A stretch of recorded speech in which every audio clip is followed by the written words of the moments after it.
All right. Welcome to Planning Through a Pandemic, Episode 2, Pandemic Proofing Your Finances. I'm Tiffany Sorcelli, and I am delighted that you're joining us here today. I was just telling the group here that's live.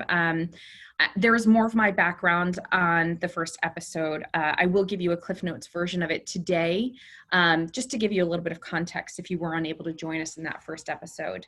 If you would like to find out more about the first part of it, which really included goal setting and the 3 keys artists need around building a career in the arts, then I would encourage you to go back and find that recording and listen to it.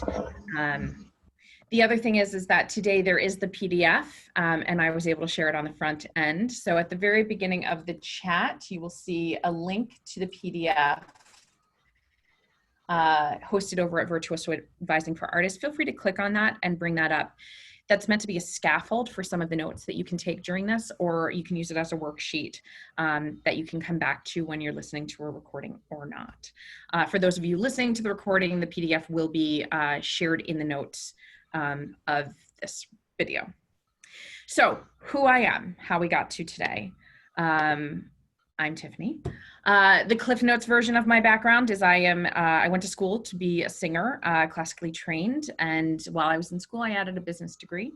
My path kind of went in a very interesting route. I started my career in arts management, followed by a hedge fund, followed by about a decade of nonprofit management, including managing a per-service professional orchestra as their business manager and executive director.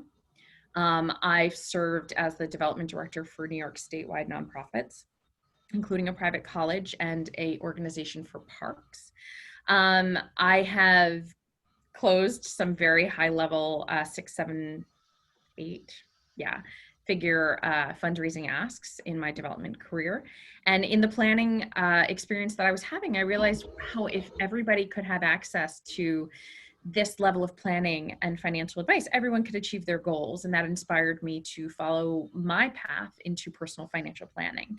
So in 2015, I opened my first financial planning firm. And in 2018, just based on the constant referrals that I got to continually work with artists, given my background in training and personal network, in 2018, I opened Virtuoso Advising for Artists. So Virtuoso Advising for Artists is really a business and financial coaching program. I do have a day job as an associate wealth advisor. Today I am dialing in from my wonderful white walled, no windowed office outside of Schenectady, New York. And so Virtuoso is meant to be education-based coaching for the financial planning, fee-based financial planning that I do, and asset management. I work at my firm, Marshall and Sterling Wealth Advisors, and I'm an associate wealth advisor here doing that. So that is me. That is a snippet of my background. Ultimately, I've had a really interesting career path leading to today. I'm going to admit that while I was on the last decade or so, 15 years of that career path, I was kind of looking around like, what the heck is going on? Where am I going with my life? But now that I've kind of landed, I see how I'm uniquely suited to work with career creative individuals, artists, musicians, solo entrepreneurs. Given my background and experiences, I am uniquely positioned to help support individuals on that endeavor. And that's why we are here. So I do want to provide a disclosure, especially today, since the content and the meat and potatoes of what we're really going into is around finances. So the content provided here is through Virtuoso Advising for Artists, a business and consulting firm dedicated to serving artists and creative professionals through coaching workshops and webinars. The information is provided for information purposes only. It should not be construed as investment advice or personal financial planning. I'll also add that because I am US based, I do work with clients who are international, but most of the information is going to be based on US tax law and US experiences. A lot of the savings debt management strategies can be applied to anybody kind of universally, but just know that that's the frame of reference that I'm coming from, and that the information should be absorbed in that manner, knowing that background. All opinions expressed are my own and not of my employer or of my broker dealer LPL Financial. So that's the red tape that keeps me from getting in trouble, especially since we're recording this. Okay. So see that one other person has joined us. All right. So what we're going to cover today, we're going to review what is planning through a pandemic. We're going to talk about the 3 keys that artists need as a review of our first session. We're going to go deep into finances. Today is all things finances. You're going to have some homework should you choose to accept, and there's going to be a Q&A, a live Q&A at the end. Though I will check in the chat feature as questions come up. Please feel free to jot them down, but we will have a designated 15-minute period at the end. Because we got started a little bit late, we will go a little bit past 3 o'clock. So bear with me, jump off if you need to. All registrants for today's session will be emailed the recording once we get it processed. So you'll get the full recording that you can refer back to after today. So Planning Through a Pandemic is a 4-part mini web series that was developed to serve the artists who have applied for relief through Artist Relief Tree. Artist Relief Tree is an organization near and dear to my heart. It was founded by dear friends of mine as a reaction to what was happening in early to mid-March to the COVID-19 pandemic. Morgan Brophy and Andrew Crooks saw the writing on the wall, and instead of being in shock like the rest of us were, they jumped to action by forming the Artist Relief Tree. The purpose and the mission behind Artist Relief Tree is to fundraise using a crowdfunding platform and give $250 to artists in need. To date, they've raised over $350,000 towards their $1 million goal, and have helped over 1,000 individuals. Now we still have quite the waiting list. So I built Planning Through a Pandemic not only to be a tool and resource for artists as they've applied for funding, kind of in the teach a man to fish mentality, but also as a fundraiser for individuals. So the $5 donation to attend, if you weren't given a code to attend, is going 100% to Artist Relief Tree for their efforts. As of our Tuesday recording, we raised over $250, so have at least supported one artist through our collective educational experience. So thank you. Thank you for being here. If you are so inspired at the end of this, please feel free to go to their website, make an additional donation. Every little bit helps. Another $5 even goes a long way. So May 26th, we went over an introduction and the 3 keys that every artist needs, which we'll review very briefly today, but I would encourage you to get that recording and dig into it. Today, we are here to talk about pandemic proofing your finances. Next Tuesday, we have bulletproofing the business plan, and June 4th, we'll talk about moving forward and next steps, especially at this time.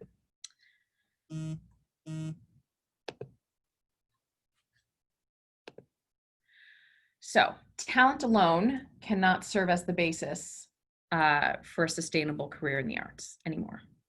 I gave a podcast interview last week, and we kind of said it's been a while since individuals could just rely on the artistry, right? The days of having a patron are pretty far behind us.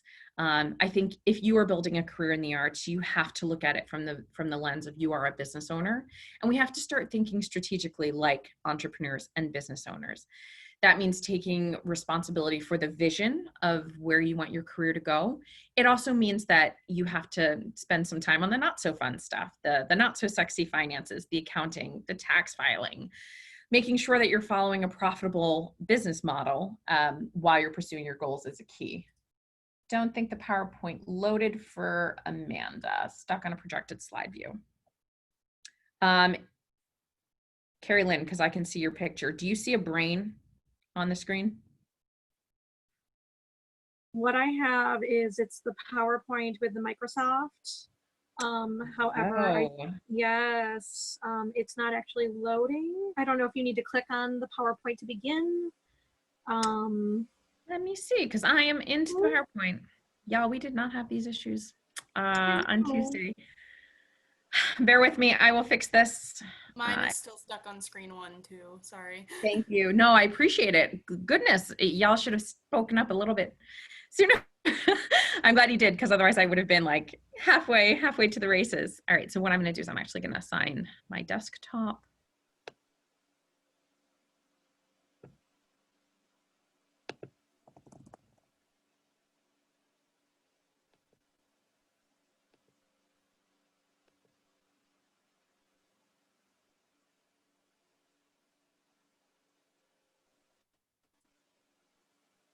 I am the host now. Here, stop other screen sharing, yes. And we are going to go.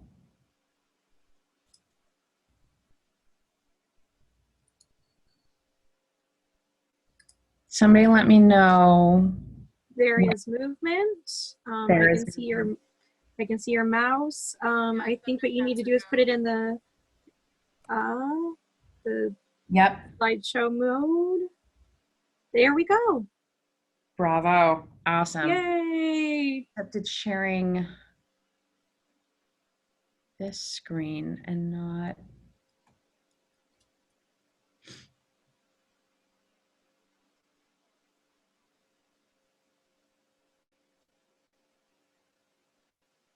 Hi, there we are. There we go. Great. Thank you. Thanks, guys. So full disclosure, all of that will come across on the recording. This is what we're covering. Just advancing. Come on. 1, 2, 3, and 4 of the series. And talent alone cannot serve as the basis of a sustainable career, right where we left off.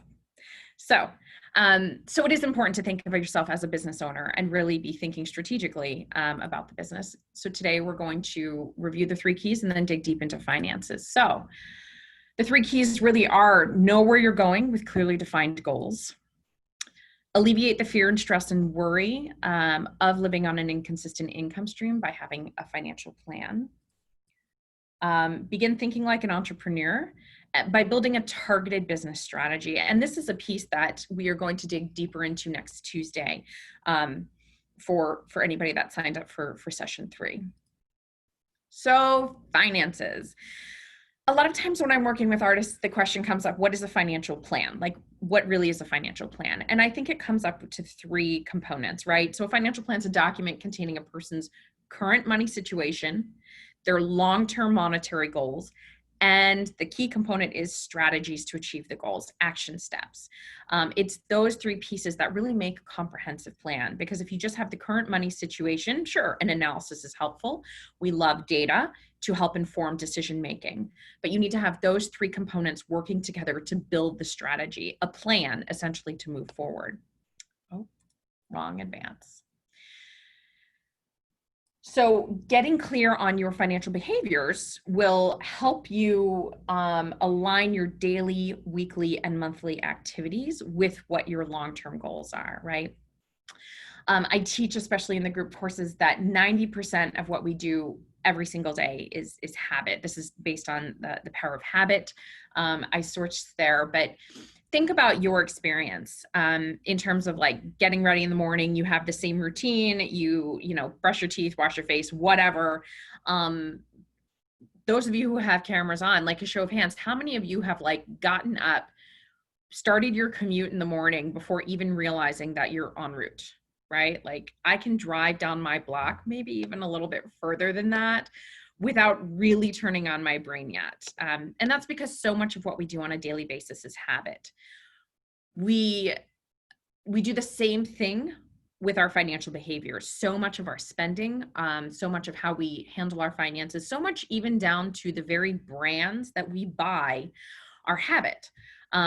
Marketers know this, and they are capitalizing on it. There was a study that I read about Target doing their circular mailings back in the day before they had the app. There was a father that was irate and went down to the Target store and was like, "How dare you be giving my daughter this information about pregnancy and baby? She's 16 years old." Rah. And of course, the store manager apologized and was, sir, I'm sorry, there must have been a mistake. We're not trying to promote anything here.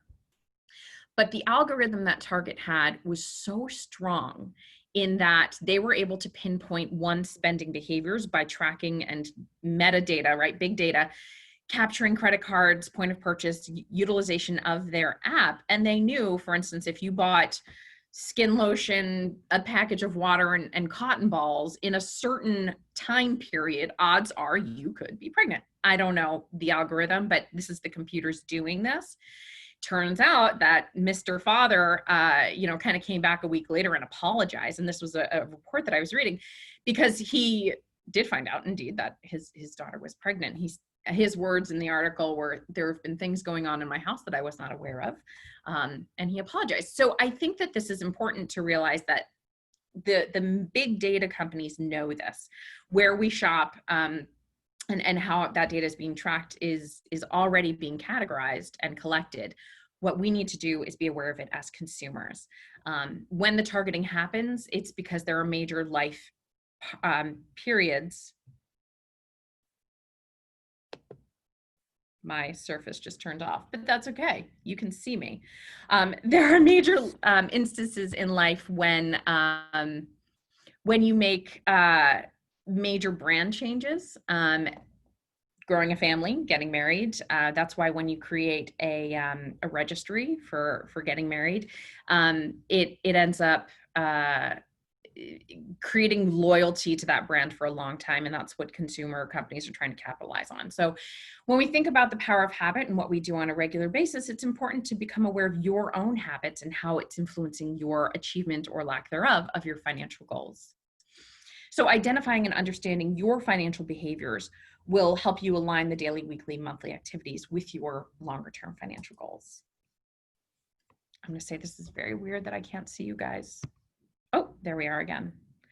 Today's the day for tech goblins. All right, so what are those financial behaviors? First is focusing on, what you earn. So I always come back and teach that it's really important for you to know your numbers. With individuals living on an inconsistent income stream, the ability to track and project your income is very important. It's easier said than done, especially if you're going from one contract to the next, right? And you're kind of leapfrogging in that. Sometimes it's really hard to know what the income looks like when it is so inconsistent. Doing the best that you can of knowing when the income is coming in, especially if you are, if you're receiving unemployment insurance right now, you can actually count the weeks that you will continue to receive this unless you take a different job.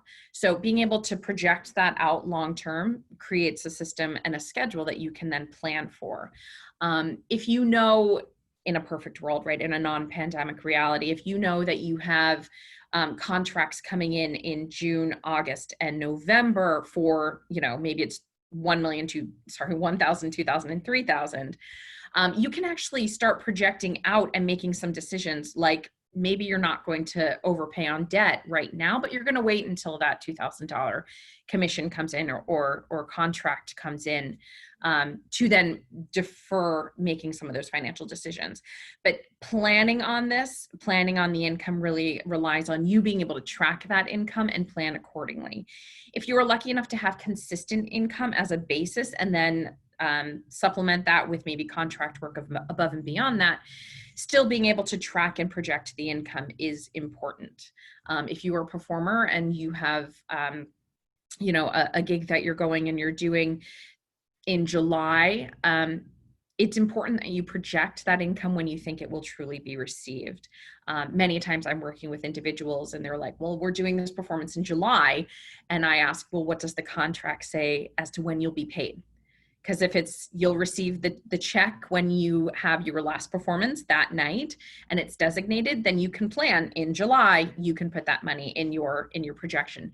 But if the house has 30, 60 even days to get you that money, well, then you can't plan on it as July income. It's going to likely be August.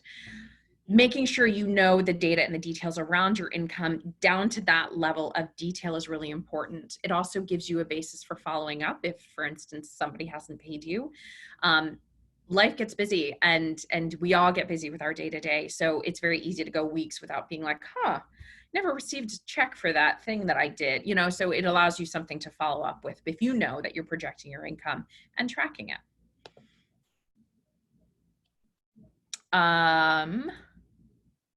Diversifying your income sources. So this is really important, especially if you're a freelancer or an artist, which most of you are. It's a matter of thinking about the different ways that you get paid. I was working at a music festival last summer, and I had a really great conversation with a flautist. She was the flute professor there performing, and she was saying that she was applying for an apartment and buying an apartment in New York, and she provided all the financial documentation to the HOA for that building. And they were like, what do you do? Like, how do you even make money? Like, this is just mishmash. And she was able to illustrate to them, and I may have told the story before, but she was able to illustrate to them, like, okay, see that person in apartment 1B, that W-2 income that they have. If they lose that W-2 income, if they lose their one job, then they're no longer able to make their ends meet or pay the fees here. I, though, being the flautist, have multiple revenue streams, right? She was a performer. She had a book. She had royalties for recordings. She had a studio that she was teaching. She would perform gigs. She would do special events. She had all of these other irons in the fire. So the way that she was able to explain it to them is if one of the income sources goes away, there's 3 more to back it up. If you are living on an inconsistent income stream, it's important to diversify where the income comes from. And I think even more so now, nobody was going to think that the entire performing world would shut down, and that houses would close, and that we would no longer be gathering for special events. So caterers and photographers and DJs, all of these things would be shutting down. Nobody could have predicted that. So it's a matter of thinking about the business as you do it. I've seen a lot of people moving to online teaching, building online courses. I've seen some people finishing their books and promoting that as a revenue stream. I've seen some people moving over to Etsy and doing work over there and selling their goods and services that way. So it's just a matter of looking at what you're good at, looking at how you make your money, and seeing where you can diversify the sources for your income.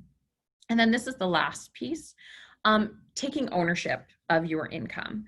As artists, it's very easy to find yourself in a reactionary mode, waiting for the next call, waiting for the next contract, waiting for the next client to reach out. What I teach when I'm working with young artist groups is that you and you alone are responsible for your income. Nobody else is going to step up and make your student loan payments. Nobody else is going to step up and pay your bills for you. So it's a matter of figuring out what you need to make your ends meet and then seeking out the sources. If you're in a position right now where I know many singers right now are grieving the loss of their income and the loss of their work, if that's your reality right now, yeah, it's awful, it's devastating, and it sucks. But you and you alone are responsible. So a couple of the singers that I've been working with were applying at grocery stores. I know someone who's taken up a UPS route. I know someone who's gotten a job at their local municipality as an arts consultant. It's just a matter of figuring out what you need to do to make your ends meet. It doesn't mean that you're giving up on your career. It doesn't mean that you're giving up on your art and your craft, but it does mean that you can buy groceries and survive, which is very important. So that's income. Now this is where most people focus on their financial behaviors, is really their spending habits. So coming back to knowing your numbers, what does it cost to run your life on an average monthly basis? A lot of times when I'm teaching, individuals don't really know that number. Many times individuals can tell me, yeah, my fixed bills are X, right? Or they know that they can definitively, rent is this, car insurance is this, they can list out those fixed expenses. But when I ask, well, how much on average do you spend on groceries? They don't know that. Or what is your annual budget on clothing or discretionary spending? How much do you spend going out with friends? So it's these discretionary spending categories that people tend to forget about. But at the end of the day, when we're thinking about you living your best life and being happy in your life, we have to make space for all of these things. I'm not one to teach the don't buy the latte mentality. I just think that we have to plan for the latte and make sure that it fits in the budget, along with all of your other essentials. So figuring out how much does it cost to run your life? Once you figure out what that number is, that becomes your magic number, and we're going to come back to that. How much does it cost to run your business? Many times, if you're a service provider, they are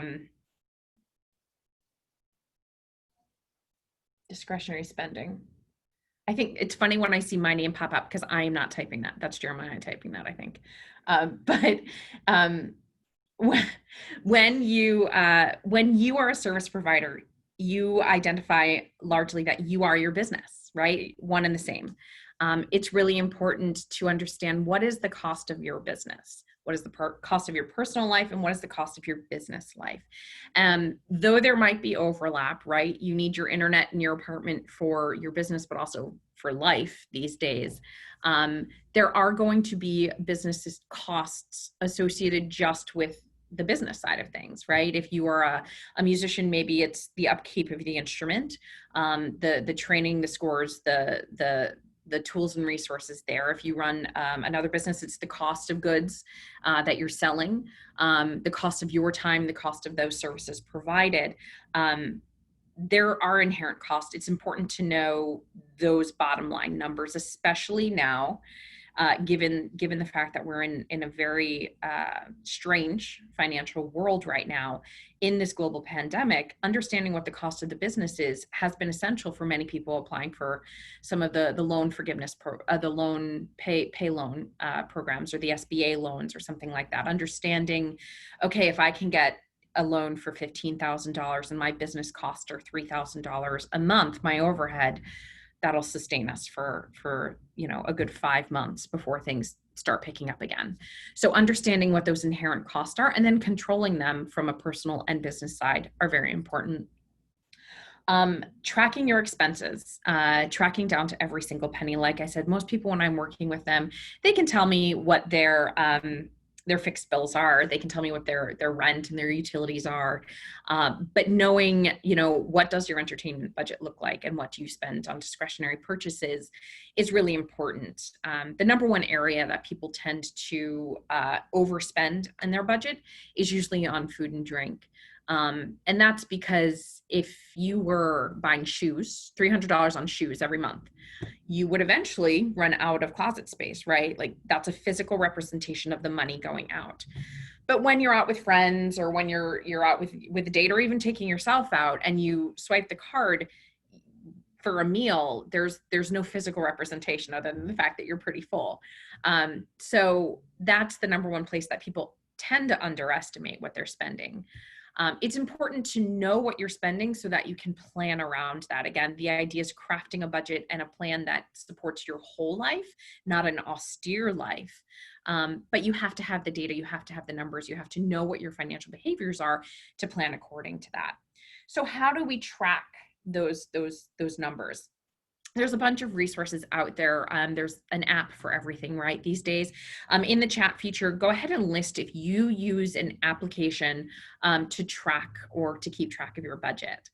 Some people I work with use mint.com. Other individuals, see, there they go. You Need a Budget, YNAB is a popular one. QuickBooks for self-employed, that's a great one. Because you can swipe left or right for, this is a personal expense, this is a business expense. Some people that I work with just use an Excel format and they track it and they reconcile it on a regular basis. I know some people who love keeping track of things on a pen and paper. They're old school, fashioned like that. Bank account clearly states where everything goes. That's brilliant, Amanda, that it categorizes it for you. Yep. So there's a document being shared to do that. The idea here is to find something that helps you track your expenses. If you try an app, for instance, like Mint or something like You Need a Budget, and it doesn't work for you, or you find that you're unable to babysit it to correctly categorize it, then I would suggest finding a different resource or taking a different approach. The idea is to find a system that works for you so that you're going to use it and you're going to track it. The benefit of tracking your money on a regular basis allows you to, in the month, if you have an app, it allows you to make some spending decisions based on current data. So if you're going grocery shopping, and you know that you're at 80% of your grocery budget, but there's still 3 weeks left in the month, you might try to be a little bit more economical with the decisions that you're making, or really look hard for coupon or discount items. It allows you to make the decisions in real time. The benefit of having an app or an Excel that you can then pull the data out is to also analyze it and look at it. One of the things I really love about working with an Excel is to be able to take the data and look at it month over month over month. So you're not just looking at your bank statement that has like, you know, the cost of the transactions, or in a pie graph, in March, you spent 30% of your budget here. But it allows you to see, okay, in March, we spent this on food, and then in April here, and then May here. You can start to see the patterns over time, which then begin to inform your financial decisions and your behaviors. Again, the idea here is collecting data. Now, you notice that I haven't said anything about creating a budget yet. Because before you even begin to build the budget, you do need to know the data. You need to know the sweet spot, your magic number, what it costs to run your life, where you're spending your money, before starting to create a target for how you want to allocate your funds, which is what a budget is. It's a target for how you want to use your fund. So once you're tracking your expenses, and I really do mean every penny, I usually recommend to my clients that they take a 3-month look back to their spending. Now, the spend during this pandemic season is going to be very different than normal spending is. And I understand that maybe you even want to look at like December, November, and October of last year, if you can pull that data from your bank account, just to get a snapshot of where your money is going if you do this exercise. But once you track all of your expenses, then you get a chance to review the data and your spending habits. And then we create the plan, the budget, based on actual numbers. Just looking at the chat. All right, so budgeting, that's where we left off. Knowing your numbers. 20-60-20 is the ratio that I recommend people start with.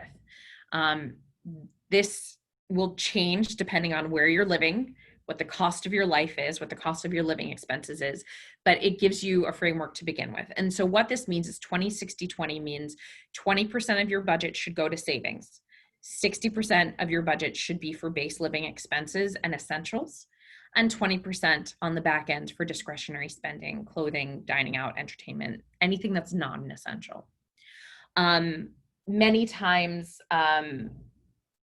if you're living in a major metropolitan area with a high cost of living, your numbers might look like 10-80-10. If you have high student loan debt and you have to repay that, maybe it's 20-70-10. I mean, again, the numbers can scale based on your personal situation and what your needs are and what your financial reality is. This just gives a basis for how we should think about it. It's always a matter of prioritizing savings over discretionary spending. And if you're working with 100% of your income in your budget and you're finding that there's no wiggle room, then we take a look at controlling what you can. Where can we step back? Now, this is maybe you don't need the latte conversation, but where can you save so that you can prioritize saving for your near future and your far future goals? The other piece of it is, I mean, it's easier said than done, but if you're finding that you can't prioritize savings while living your life, it's a matter of looking at your revenue sources and your income and finding additional means to make income. If you are a business owner, maybe it just means increasing your fee for services provided by 5% over the next year. Maybe it's taking up a side job for a short period of time to pay down some debt, which will then free up some of that cash flow. If you read any personal financial articles on the internet out there, there's a story, always about like the the 32-year-olds that have paid off over 6 figures of student loan debt in 5 years because they went and lived in a tiny home on a farm, and, you know, whatever that story looks like. Where there's a will, there's a way. It doesn't mean you have to give up on your passion and your craft and your artistry, but it's a matter of figuring out, again, what are the financial resources that you need to hit your financial goals. You get to dictate everything. You get to make the plan, but you are solely responsible for that income and achieving it. So knowing your numbers, trying to figure out the scaffold of, okay, prioritizing 20% savings, 60% living, 20% discretionary. And then when we're talking about savings, I like to begin with the E-fund or your emergency fund. I think it's important to prioritize that very early on in your planning process. So how much should be in an E-fund? And even before that, what is an emergency fund? So an emergency fund is a set it and forget it account. This is your backstop. This is your safety net. This is really to be used in times of illness, injury, or periods of time when you can't work, like a global pandemic. Never before this time would I have thought that I would talk about emergency funds being used for a global pandemic, but here we are. So your emergency fund should have, if you're a working artist, between 6 to 9 months of emergency fund savings in that. In a normal world, when I'm working with some of my artist clients, we're looking at their cash flow, we're looking at the annual flow of their business, the busy season versus the down times. Normally we can assess that there's never really a 9-month period where they go without a contract or work or services provided. If there are ebbs and flows in your industry that you know, okay, some years are just super lean and I'm going to go 5 months before I get my next contract or next gig or whatever, then you can adjust your emergency fund accordingly. But starting with the target of let's get that emergency fund to 6 months of your expense needs and then grow it from there becomes the goal. So that magic number, how much should be in the E-fund, really goes back to how much does it cost to live your life? How much do you need on a monthly basis to feel comfortable? For some people, that could be $2,000. For some people, that's $6,000 to run a household. Wherever it is for you, that becomes the multiplier. So take that magic number for you and your spending habits and being comfortable and multiply it by 6. If that number looks really big and gets really daunting, I want to just remind you that this doesn't get built overnight. These are best practices in a normal world, and we'll talk about what to prioritize through a pandemic world as well. Unfortunately, though, even though it's a crazy financial situation right now, the world is still spinning. The bills will have to come due. Rent forgiveness only goes through August or whatever. You will get back to work. People are starting to get back. So it's a matter of, okay, how do we get through this time period while focusing on that? Destiny had a question that is this separate from savings? Correct. So your emergency fund should indeed be separate from just a normal savings. Normally, I recommend people take their emergency fund and put it in a different financial institution, something with an online savings bank that gives you a high yield bit of savings. And we'll talk about where to save as we grow our funds in the last category. But yes, so many of you might have a checking account and a savings account at one financial institution. The reason I recommend putting your emergency fund not in this savings account, but in another savings account that's not viewed when you look at your bank account is how many, and I do this too, how many of you dip into that savings on a regular basis, right? So this savings becomes an opportunity fund, right? We're saving because we know we're going to use these funds at a future time, right? For a future need. But this isn't the emergency fund, because the emergency fund is in a set it and forget it place for a true emergency or global pandemic. It's behind glass doors with a little hammer that you have to hit, shatter in case of global pandemic, and then you can use the funds. But having separate savings accounts allows you to have separate goals for your money. A lot of times the savings account, wrong screen. So we talk about having your emergency fund someplace, high yield for e-savings like Capital One at 1.7, right. I'll give a list and a resource to high yield savings accounts in a couple of slides, but Erin, you're on the right track. So emergency fund, opportunity fund, which is again, the one that's linked to your bank account that you can dip into for opportunities, for larger purchases, for travel, for gifts, deferred spending that you know you're going to use, or those months that just happen to be bigger spend months. It's important to have that savings for your life there. An R fund, your retirement fund, a savings bucket for your retirement fund. Some people have a savings bucket for their taxes. With every check that comes in, they set aside a set amount for their taxes to know that they'll have it when they pay their quarterlies or their annual. There's an ellipsis there because you can create different buckets for whatever your needs are. Some people I know have a gift fund for the holidays. Some people I know have a car fund to handle car maintenance. I know people that have an emergency savings for their pets in the event that they get sick. You develop the system as it works for you, but the key takeaway here is that you should have multiple or separate savings, at least from your emergency fund, because if you have everything in one bucket all together, it's very easy to assign multiple purposes to $1. So case in point, I was working with an individual who was going away for a bachelorette party. She had all of her savings in one place, and it looked like a pretty healthy savings account when all was said and done. So she dipped into it. They traveled for the event, and then she had the wedding costs and everything, and dipped and dipped and dipped and dipped. When all was said and done on the back end of this, her very healthy emergency fund was now just a few $1,000s. When she realized that, she was thinking, oh, you know, it kind of took the wind out of her sails, because it took so much time to build up the financial confidence around having that savings in place. And the security that it provided her was an intangible sense of relief. So once all was said and done around the event, the wedding and everything, she was kind of looking back at that. And we had a very real conversation about, like, okay, this was a learning opportunity. Now we can prioritize the separation of that to know that you'll never again sacrifice your financial security for short-term deferred spending needs. So look at the areas of savings in your life and craft the different buckets for you. I would say at least start with an E fund and an O fund. We'll talk about the retirement in a second. O fund, opportunity fund, emergency fund, opportunity fund, and then the others were retirement fund, tax fund, car fund, whatever you need it. Opportunity is just deferred spending in a short-term fashion. You're welcome. So protection, this is usually the piece that's overlooked. But when we're dealing with financial security and living on an inconsistent income stream, it's important to prioritize our savings. And understand how insurance plays in, especially given the health crisis that we're in. So I usually say, when it comes to protection, control what you can with adequate savings.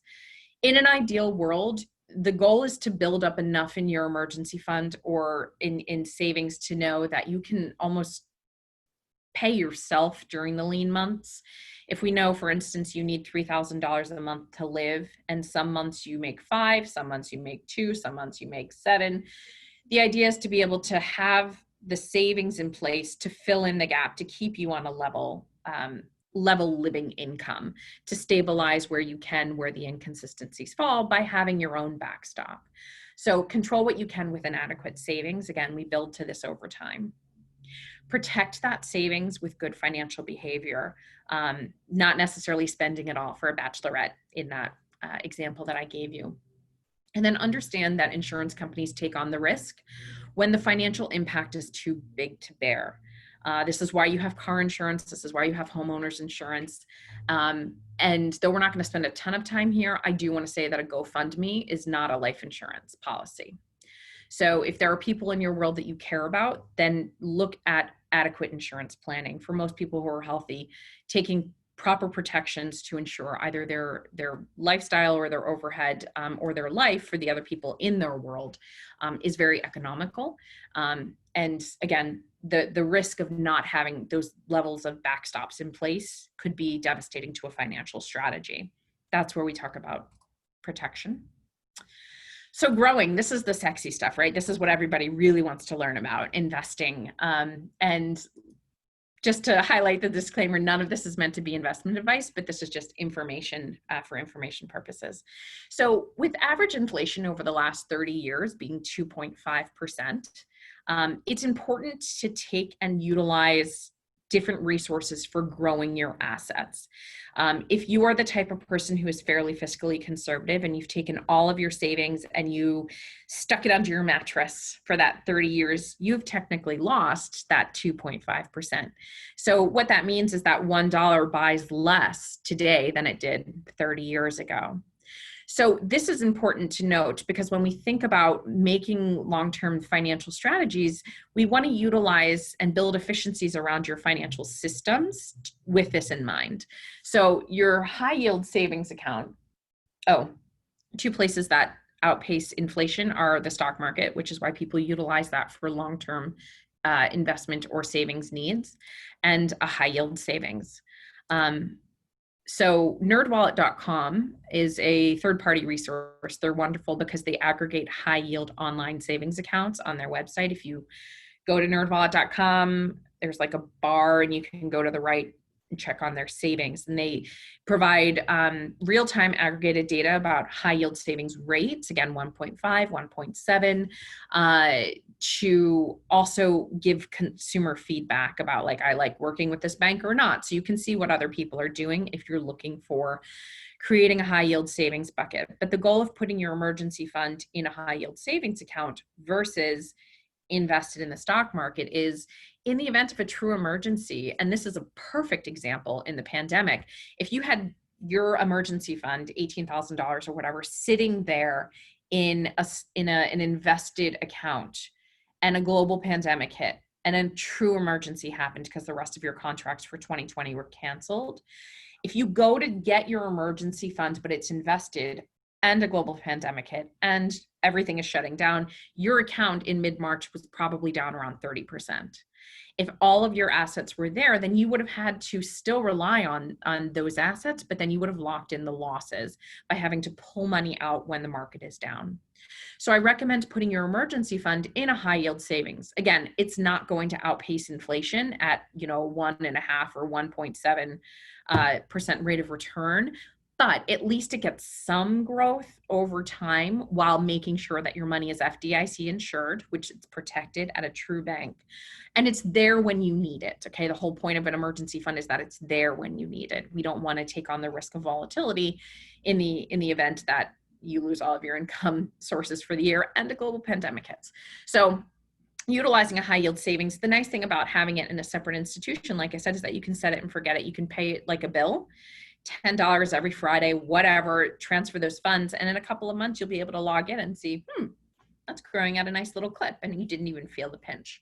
So utilizing a high yield savings for one of those funds is important. Some people I know use their high yield savings accounts for also like their Christmas club or their car fund or anything else that they're saving up for, something with a designated timeline, a short timeline that we can't really have the funds invested to be worth the risk.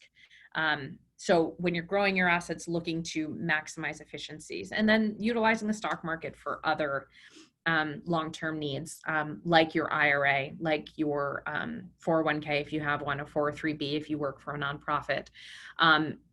Once the place to outpace inflation is invested in the stock market.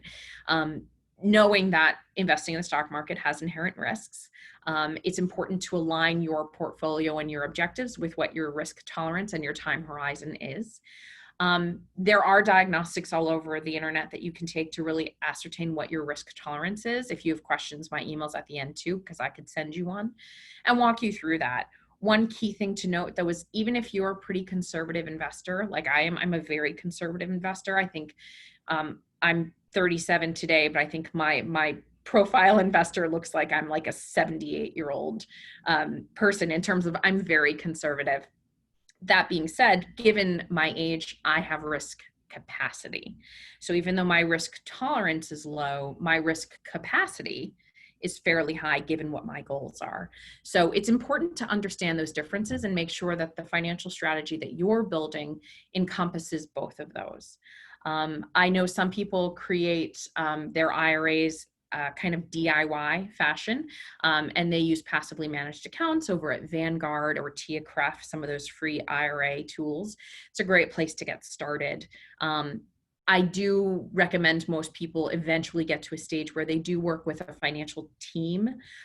That's a financial advisor, someone like myself who does this for a living, or a counselor, or somebody who can help advise and hold you accountable. I would say the number one part of my job, in addition to building strategy, is to save people from themselves. The instinct when things start to go sideways is to take all your money out or to react emotionally, because finances is emotional, right? We're emotional about our money. But the thing I tell people all the time is I'm not emotional about your money. So it's important to work with someone who is not emotional about your money, who can help hold you accountable and remind you, hold a mirror up and say, these are the goals as you have identified them. Is this still the plan? Are these still your goals? Create the team that will help get you there is really important. Keep clicking on the wrong device. So earn, spend, save, protect, grow. Round and round we go. Your homework, and this is on the PDF that I shared at the top of the chat, is identifying what your income sources truly are. Where does your money come from?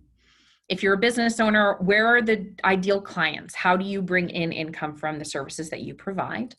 And where are the areas of opportunity that you could expand on that? Complementary services, educational courses you can teach. I know a lot of people who, for instance, if you give online lessons and that's the service providing, I've seen a lot of people teach other teachers how to do online lessons, right? So you're providing A to B service, but also B to B service to other service providers to teach the skill that you have mastered and are sharing with your clients. So there are many ways to scale and bridge out from the income sources that you are thinking. You might just have to get a little bit creative about how you can expand. What are your expenses? Identifying what your expenses are and tracking them, creating systems that allow you to capture them are important. It's important to identify when you're looking at your spending, where does money leak out of your budget? This is the one where, you think you're spending $200 a month on coffee and really it's like $350, something like that, right? It's the behaviors that we do regularly that tend to eat away, usually a little bit at a time, at the financial systems that we have in place. So where does money leak out of your budget? What does your 20-60-20 look like?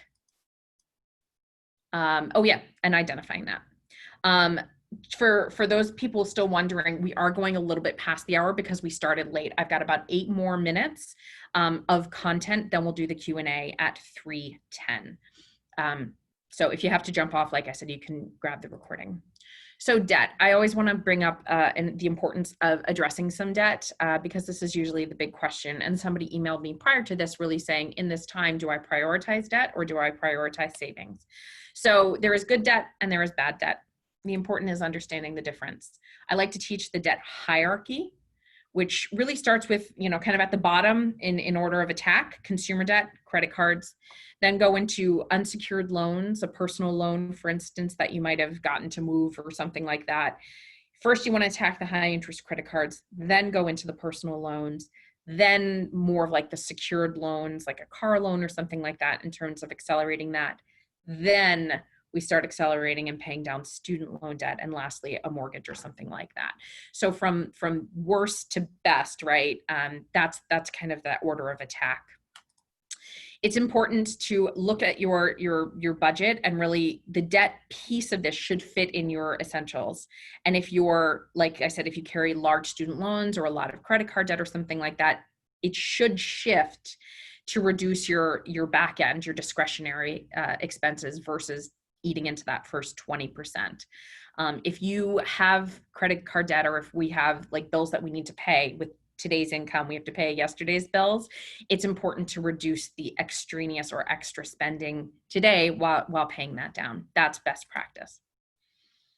Sneaky credit cards. Be aware of credit card usage. I know some people get a credit card for business purposes only. That's a great way to be organized and to track your expenses. But if you are one person who who likes to chase the 0% interest rate, right? And just roll the debt and roll the debt and roll the debt to save money. Eventually they're just going to start winning. I mean, you're given the 0% interest because the credit card company is betting on the fact that you're not going to be able to pay that debt down in the 12 months that they give you.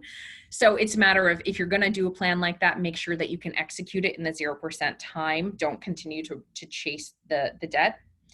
Free air miles, that's what I would call bells and whistles, Roxanne. Bells and whistles, cash back, free air miles, travel points. I bought a MacBook years ago, and I still get, because that credit card has become one of my business cards, I still get iTunes and Apple like podcast discount cards. I don't even have Apple devices anymore. I've moved away from it, but those are bells and whistles because the credit card companies are essentially marketing to you by using these enticing things to roll you in and then lock you in and then charge you a bunch of interest for the privilege of holding your debt. So if you are the type of person who can use a credit card and then pay it down in a very short period, that you're not continually building on that debt or rolling that debt, then utilizing the bells and whistles, the free air miles, something like that as a service that you use could be good. But just make sure that it's not, you're not being enticed by the bells and whistles to then build up more debt. So be aware of those sneaky credit cards. And it is important to create a debt plan in addition to your financial plan. So if debt reduction is a priority, without a plan, I've seen clients many times that they get a big check come in and they don't have a strategy. So they're like, awesome, this is a really great windfall. I'm going to throw the kitchen sink at the debt.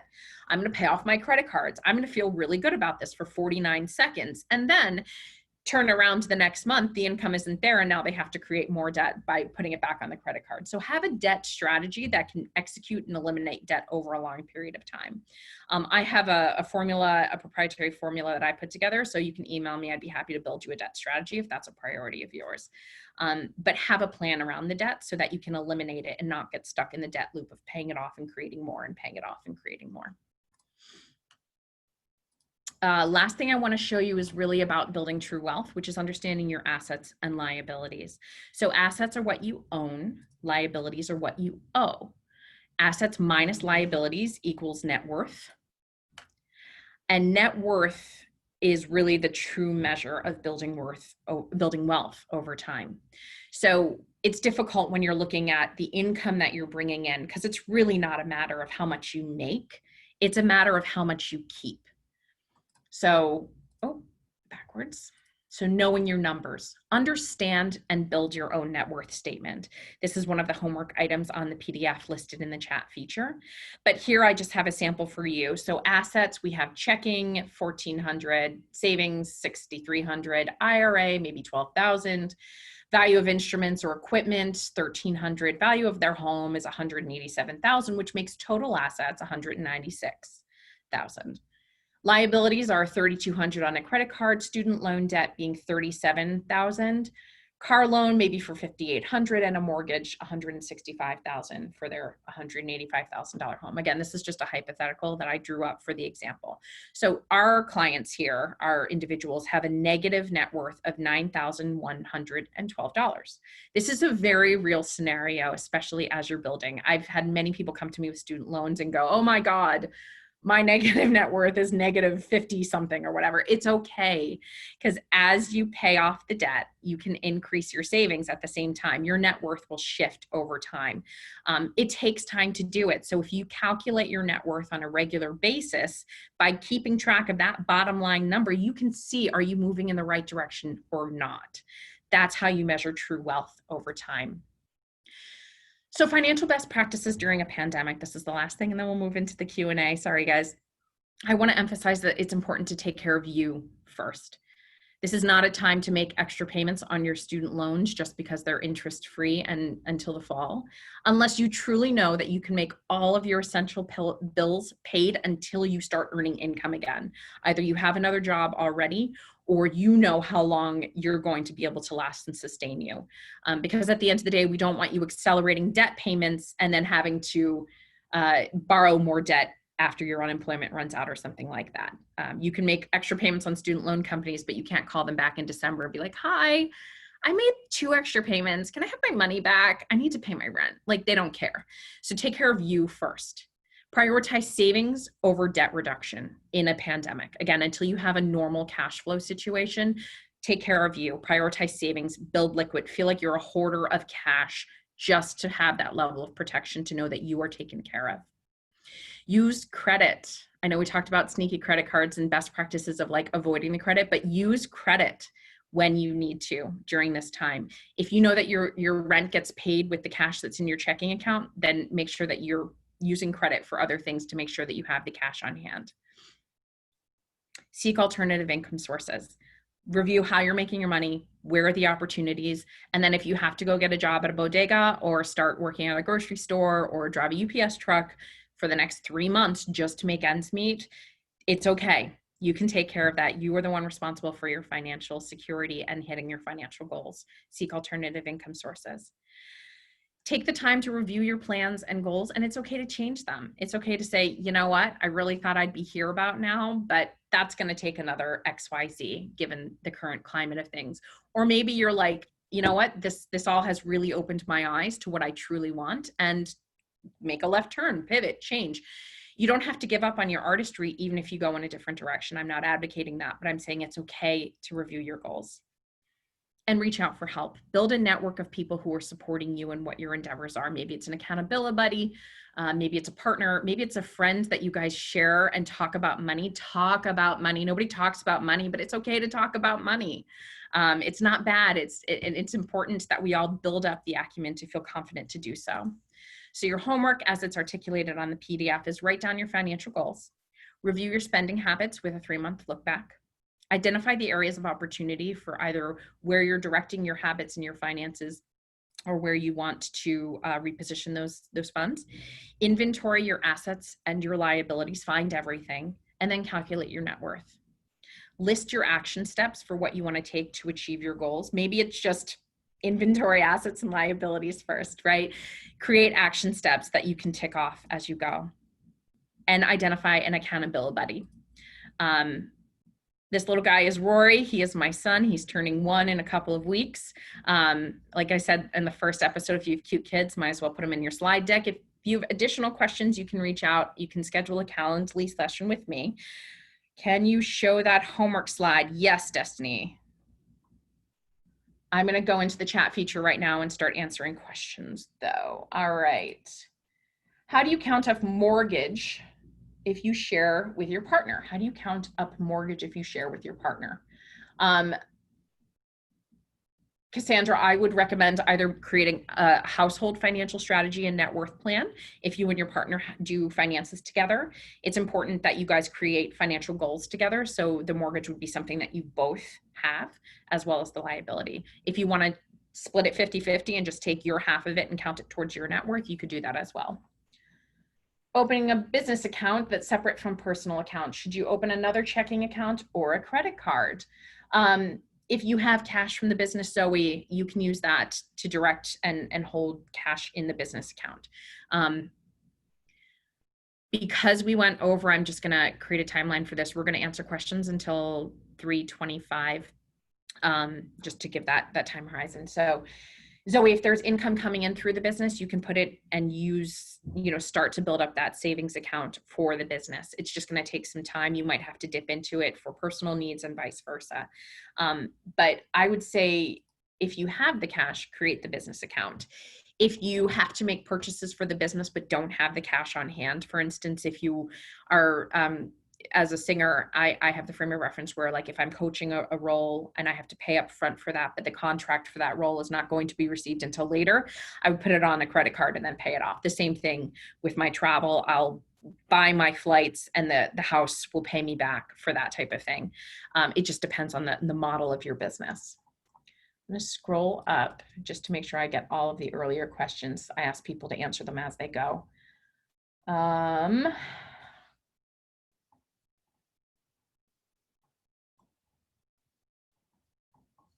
Okay.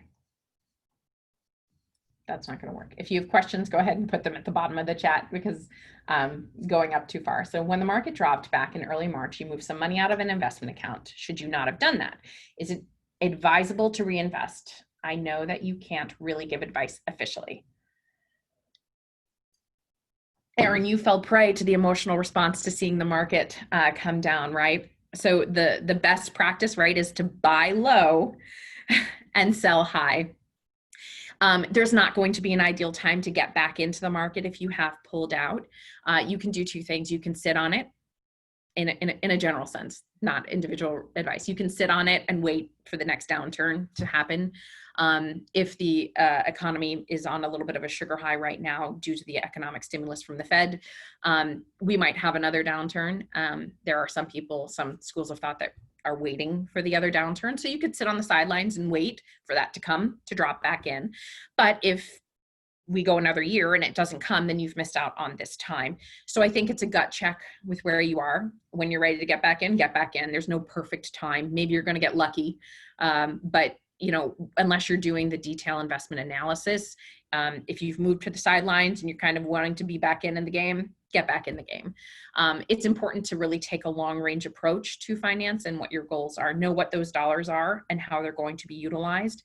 And as long as your time horizon is longer than this economic crisis, then you have time. You didn't pull it all out. So it's up to you. You can start to be strategic and maybe dollar cost average over time by taking little bites, maybe not putting it all back in on one day, but doing a couple hundred at a time or whatever the amount is for you to kind of slowly fold it back in. You'll get a better average price by dollar cost averaging there.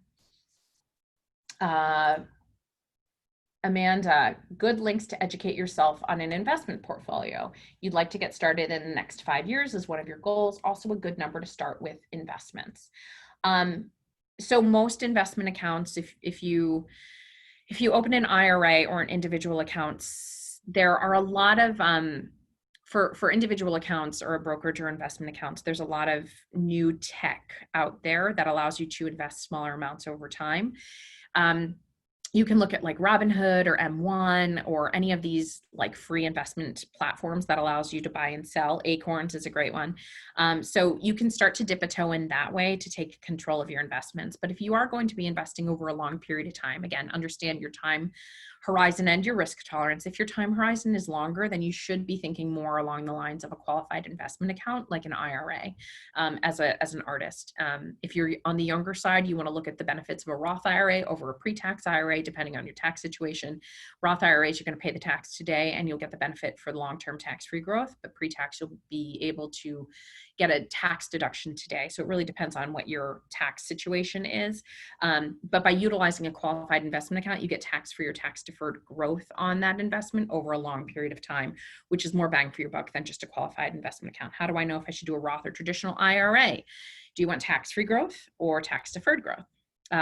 It's really an individual situation. A lot of times though, if you have 3 decades or more ahead of you to grow the funds, it really can't be.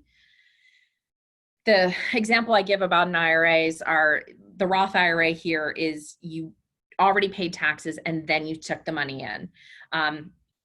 The investment sits there for a couple of decades and grows over time, let's say 30% over the next 30 years.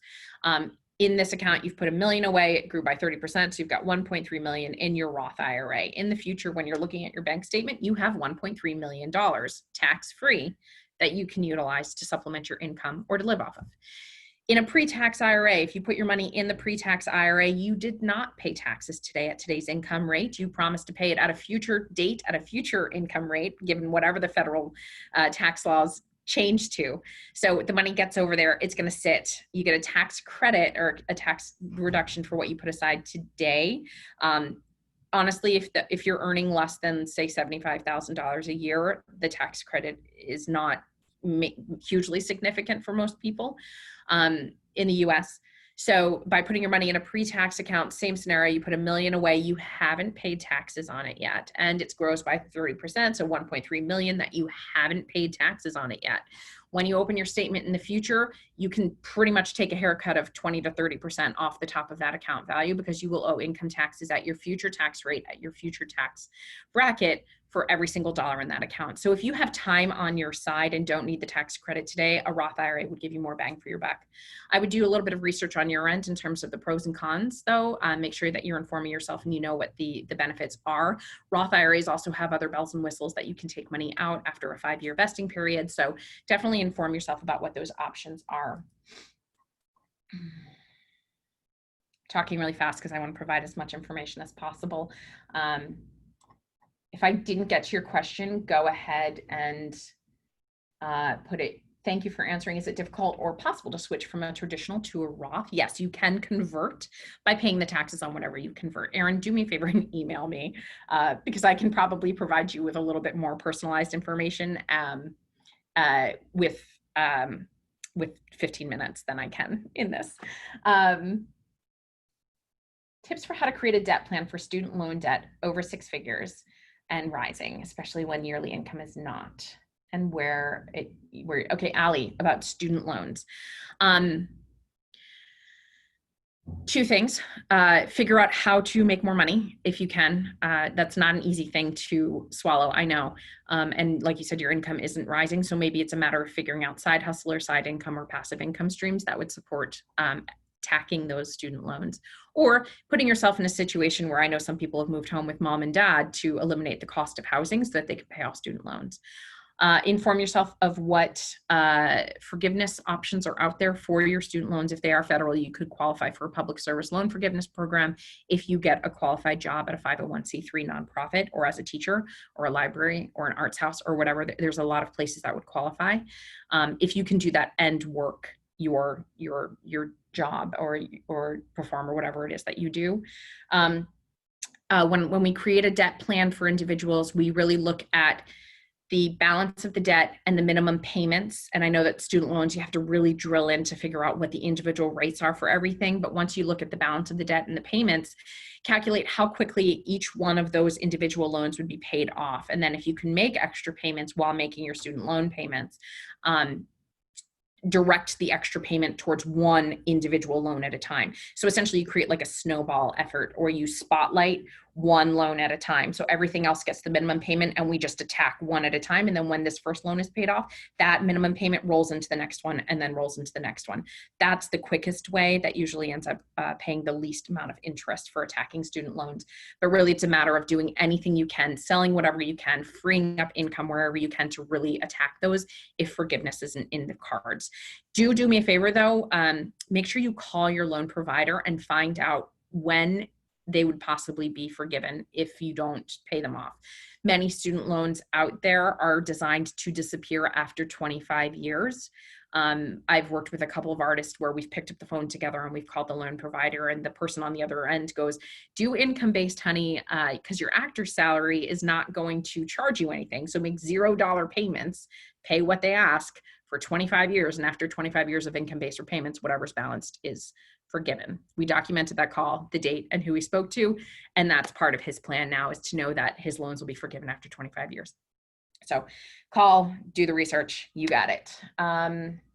Last question.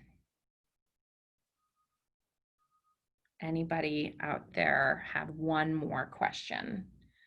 Like I said, you can schedule a Calendly. I've gone backwards. You can schedule a Calendly session. Do I do advising for nonprofits? I do. Email me and I can talk to you a little bit more about what that is. That's more of just the experience that I have, and I'd be able to advise whether or not I'd be a good fit for that. Do you recommend credit cards that cost an annual fee but have good travel points? No. You're paying the annual fee for travel points, but really you could probably just get discount travel. I wouldn't pay for travel points. I wouldn't pay for a savings account. I wouldn't pay extra fees when there are free alternatives out there. How much is a typical financial advisor? I don't want to be swindled, Amanda. That's a really good question. So there's 2 models of working with a financial advisor. There is a fee-based model, which is where I operate in, which is I provide unbiased, comprehensive advice for my clients for a set fee. My day job, the plans begin, $750. Sometimes over in the virtuoso side, the coaching, not planning, but coaching, different, I'm able to do is at a lower discounted rate, just because a lot of times the artists I work with are not they're not a great fit for the traditional planning model. For instance, planning on an inconsistent income doesn't lend itself super well to the algorithms of our software. So it makes it really difficult. And sometimes advisors feel like they can't really fit the need. So you can pay an upfront fee for someone to give you unbiased advice, or there is the commission-based model, which is you'll sit down with someone, they'll provide you a free financial strategy and recommendations. A lot of times those recommendations do come with insurance recommendations, or commission-based products like mutual funds that they can open for you, and they get paid a commission for creating that opportunity. I would say the best way to find a financial advisor is to take recommendations from people that you know, like, and trust, friends, family, or whatever. Ask who they work with. If they don't, do a little bit of digging. I do coaching through Virtuoso, and I do fee-based financial planning for individuals through my day job. Anybody you talk to should give you a free consultation. If you're, wanting to ask a little bit more questions, usually people prepare questions ahead of time to ask me, and we can walk through them. But definitely reach out to people that you know, like, and trust. A typical fee-based financial advisor will charge, depending on the caliber of clients that they work with, anywhere from $500 to $1,500 for a financial plan. You might not need that. So it's a matter of finding a resource that aligns a little bit better to what you're looking for. Like I said, if you want to get a Calendly, all my consults are free. Virtuoso is a coaching program, but again, I have a wealth planning business that I want to work with and support artists. So anything that I can do to help, please feel free to reach out. That's pretty much where we are right now. We've gone a little bit over. Thank you for your patience. Thank you for your patience with the technical stuff on the front end. My information is there. If there are questions that we didn't get to, please feel free to reach out. We have Tuesday is our next session to talk about business building and bulletproofing your business plan through a pandemic as a solo entrepreneur. I would encourage you to sign up for that. And if you've been so moved through the content provided in here in the resource, and you are inspired to give more to the Artist Relief Tree, every single dollar donated to the Artist Relief Tree is being given to artists in need, giving those $250 grants. They have $1 million goal. We're over $350,000 raised. But everything that I've been doing these days have been helping to support other artists in that way, while also providing education. So thank you for being here. I'm gonna close it now. I'm losing my voice. So reach back. I look forward to seeing you guys next Tuesday. Take care.